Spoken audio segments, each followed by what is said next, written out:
How to hide your online statue on your Instagram.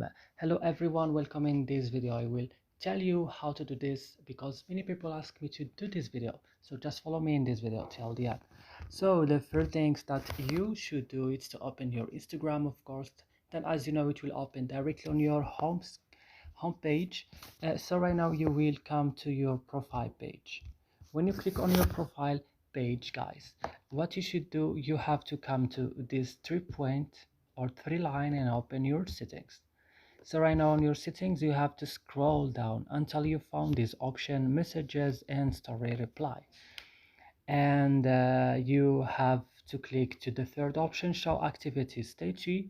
And for example, if you found it like this, you have just to disallow. And that's it in this video, guys. I hope it's useful for you. Don't forget to support us by liking and subscribing in the video, and see you next time.